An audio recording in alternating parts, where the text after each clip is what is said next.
Hey guys, today we're going to be talking about sleep. And I wanted to discuss this because this is a common question or a common topic that comes into my office from various people because there's no one answer that's cohesive for every individual across the planet. It's very customized, which can make it kind of difficult because you kind of have to figure it out on your own. But I'm hoping in talking today that I can help you kind of figure out what's going to be the best amount of sleep for you. So first off, when we talk about sleep, we're talking about the parasympathetic nervous system. So if you remember all the way back to high school science, we've got two nervous systems in our body. We've got the parasympathetic nervous system and we've got our sympathetic nervous system. Sympathetic nervous system is the really fun one because that's the fight or flight nervous system. That's the one where the bear or the lion's chasing you and we are going. We are going to save our life. We're going to go get that food, whatever it is, we're running. That's the really fun one. The parasympathetic is more of our rest and digest nervous system. This is more of a lackadaisical, kind of lounging around one. Unfortunately, with how our society works these days, we don't really get to engage our parasympathetic nervous system all that much because even if we spend our days sitting at a desk, our heightened stress levels mean that we're more often than not engaging our sympathetic nervous system. Even if it doesn't mean that we're out running, we're still nervous system wise engaging our parasympathetic or engaging our engaging our sympathetic nervous system. And what that does to our body is adds a lot of extra undue stress, which is a common cause of a lot of diseases in our body. So we talk about heart disease, we talk about different kinds of cancers. Having this chronic sympathetic response in our body is not good, which is why it is that much more important to get our sleep, because that's when so much of our healing occurs. Think about when you have the flu. What do? You sleep, because that's when our body heals. So making sure we're offering our body time to engage our parasympathetic nervous system while we sleep is so important, especially with how our society is running. So when we talk about sleep, I have a lot of people also ask me, does it matter if I'm an AM person or a PM person? Honestly, no. It really comes down to your genetics and your circadian cycle, whether that 24-hour cycle inside of you of hormones tends to occur more on an AM cycle or more on a PM cycle. The only real difference that it makes to you is that you might be a little bit more shit out of luck if you have an early morning job and you're a night owl, or vice versa. But hopefully you can accommodate that in your career choosing. But other than that, it really doesn't play a whole big role on your livelihood or on your health. If you want to really make a big change, there are ways that you can kind of retrain, but overall that's kind of just your genetic disposition. Going back to how much sleep you need, though, the best way to truly determine it for you is to take what we call a sleepcation or a sleep vacation.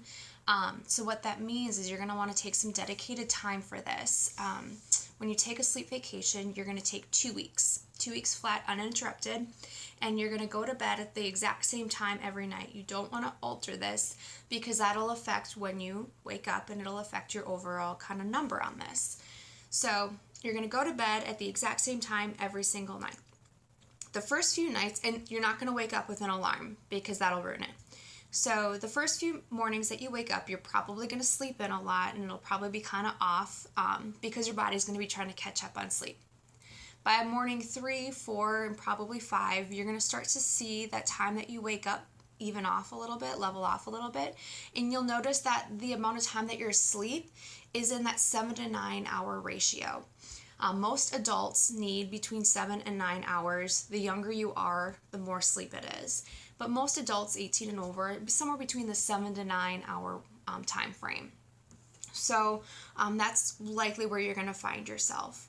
And then if when you're doing this, you notice that you're all over the board or that you're at like 15 hours or some absurd amount, you might want to be talking to your doctor because conditions like a thyroid condition or sleep apnea, that in conditions that aren't treated, they can absolutely affect these numbers. So you want to make sure that you're addressing that because that'll again affect the quality of your sleep, affect the quality of the time that your body's able to spend in your parasympathetic state.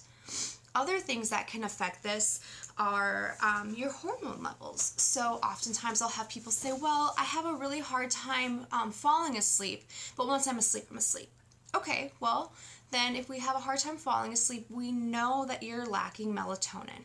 So adding a melatonin supplement or a serotonin supplement, which is just the precursor to melatonin, is going to help to assist in increasing that balance in your body. On the converse side, if you have an easy time falling asleep, but you have a hard time staying asleep and you're waking up multiple times in the night, then we're going to want to look at increasing your dopamine content. Because a lack of dopamine will increase the likelihood that you're going to be waking up in your sleep cycle. So finding ways like that by doing the sleep vacation can kind of help you figure out what's lacking in your body, as well as how much sleep you actually need. If you're finding that you're doing everything right, you have any condition you've got treated and you're just not quite getting to sleep or getting the quality sleep that you need, another thing to consider is creating a bedtime routine. Now, it's not the most glamorous thing, but it's a very effective thing, because the more efficient and the more quality your bedtime routine, the more efficient and the better quality your sleep. So for me, I love having like 10 to 15 minutes of just uninterrupted puzzling, whether it's Sudoku, crossword, anything to get my brain focused on whatever is not what I just did in the day. It's mindless activity to take my brain away from everything that I just did so that I can go to sleep without thinking about what my entire day was earlier and what my next day is. For my husband, he thinks that I am insane, and he thinks that is the most brain-stimulating activity in the entire world, and if I ever ask him to puzzle with me, he will be awake for hours. For him, he loves looking at Pro Football Talk and Reddit and looking at all the football news, because that's what calms him down and winds him down. And that's great, but that gets me excited, so I can't do that. So whatever works for you, whether it's one of those things or meditation, find your sleep routine, figure out what works for you, and just go. And it might take a little bit of adjusting and figuring it out, but figure it out for you and go, because it'll be amazing the change in your energy level going from day to day when you really establish a strong sleep routine and finding the right amount of sleep for you. Now, it's not always going to be perfect, because there's this whole thing called life that we all have to work with, but having a more consistent sleep schedule, a more consistent sleep routine, it's amazing the way that you could feel. So try it out, let me know how you like it, and we'll go from there. Have a great day, guys.